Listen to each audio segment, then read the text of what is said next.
Hello guys, welcome to my channel. V2 changes are finally out, so let's talk about them. Alice and Yuzua received significant adjustments. We'll begin first with Alice.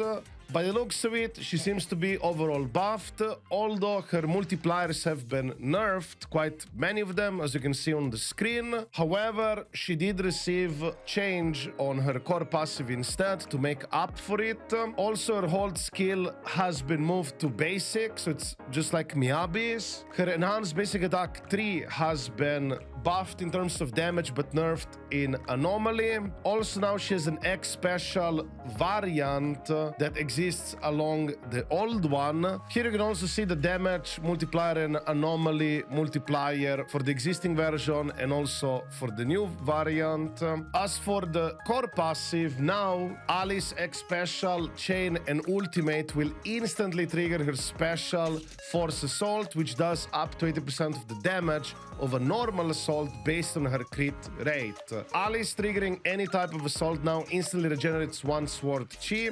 Is it chi or is it ki? I'll go with chi. Alice now can overlap on sword chi, where any excess is saved as sword momentum points and grants her sword chi when swapping to another character. So this is pretty good that you can have this capability to overcap sword chi and you're not really wasting them. And also each sword chi still grants 20% damage buff up to 60%, but now it also lasts for 20 seconds even after spending sword chi. So overall with Alice, this looks like a pretty significant buff, more streamlined gameplay. Also now her X special attacks triggering a disorder will instantly provide 3 sword gauge stacks, allowing for instant fully charged enhanced basic attack. So Alice seems to be in a pretty good spot.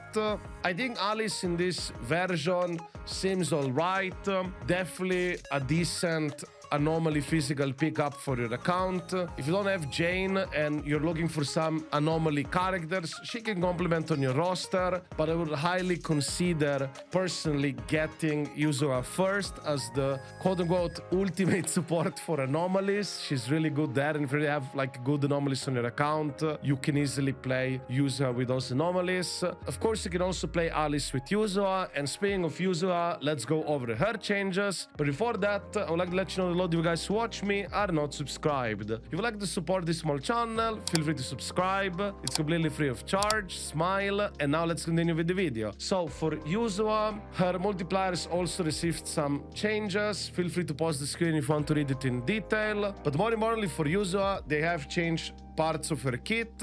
Now her quote-unquote rainbow anomaly up skill has been decreased from 50% to 90%. That is a nerf, but she did receive buffs elsewhere. You might be wondering what is rainbow quote-unquote. That's her candy splash attacks. They basically match anomaly of your on-field agent. So rainbow implies they can be any type of anomaly.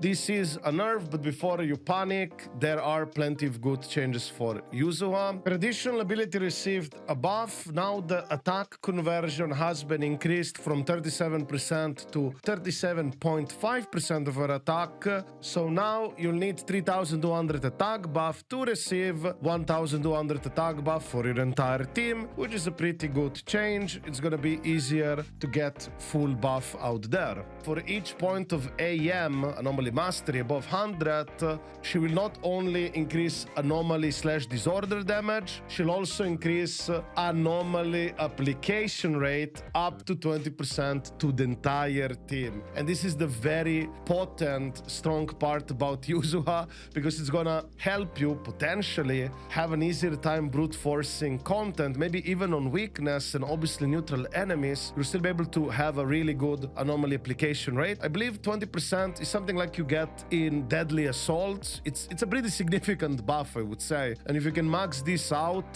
yeah, looks very good. On the other hand, her ultimate now will grant you 3 charge points instead of 2, which is cool. However, the energy recovery for your entire team has been reduced from 32 to 25 energy, and chain attack now will grant 2 charge points instead of 3. But overall with Yuzua, the biggest change is that additional ability, which literally grants you a normal application rate increase for the entire team. It's very powerful. So overall, with both characters, I think they're going to end up in a good place. Just as a reminder, this stuff is of course subject to change. Hopefully they stay strong throughout the entire ordeal. I'm specifically more excited for Yuzuha more than Alice, although with the new swimsuit skins, if you have seen it, the Alice skin looks pretty good in the swimsuit, you know? Also, Yuzuha's swimsuit skin is pretty good, and hopefully those skins are not gonna cost as much as Buderim Wave skins. We shall see. Smile. But in all seriousness, let's also have a quick summary for Alice and Yuzuha changes. Basically, Alice Mark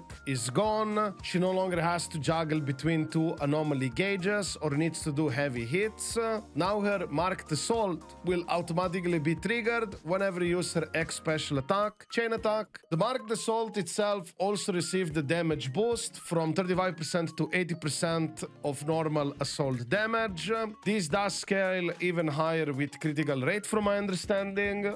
Now she also has two X special attack variations. Her sword gauge has also been buffed. Now you will get those points much faster. Assault will give you 1 point instantly, X special attack as well. But more importantly, the overcapped points, gauges, whatever you want to call it, they're stored. So it's very good for gameplay perspective. And of course, you will still get these gauge points, 1 point that is, on any type of disorder being triggered. So overall, for Alice, I would say these are pretty significant changes. Smoother gameplay, looking pretty good. Swimsuit, great too. Smile. As for a quick Yuzuha recap summary, her Candy Splash attack has been nerfed, unfortunately, and also her ultimate provides less energy for teammates.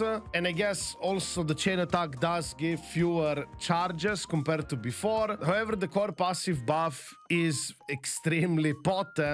Much easier to build her on attack to get that nice 1200 attack boost for her entire team. And also on top of that, now her additional ability besides anomaly damage and disorder damage increase also has that nice anomaly build-up rate increase. So that's very powerful. And overall, I would say with Yuzua, despite some of those nerfs she received, she's pretty much in a great spot. These are very potent buffs. I guess I also forgot to mention that her ult now gives you 3 charges instead of 2. But yeah, this is pretty much it for these V2 changes. As we get more information over the upcoming weeks, I'll of course cover it and take a look at it. Personally, I'm very excited about Yuzuha. Alice gameplay doesn't really excite me that much, but the swimsuit skin is pretty good. So let me know in the comments down below, guys, what do you think about these changes? And more importantly, what do you think about those skins, swimsuit skins? Do you like them? Do you not like them? Do let me know in the comments down below. I'm very curious about that one. Smile. So yeah, this is pretty much it for this video. I wish you a wonderful day and see you in the next video. Ciao.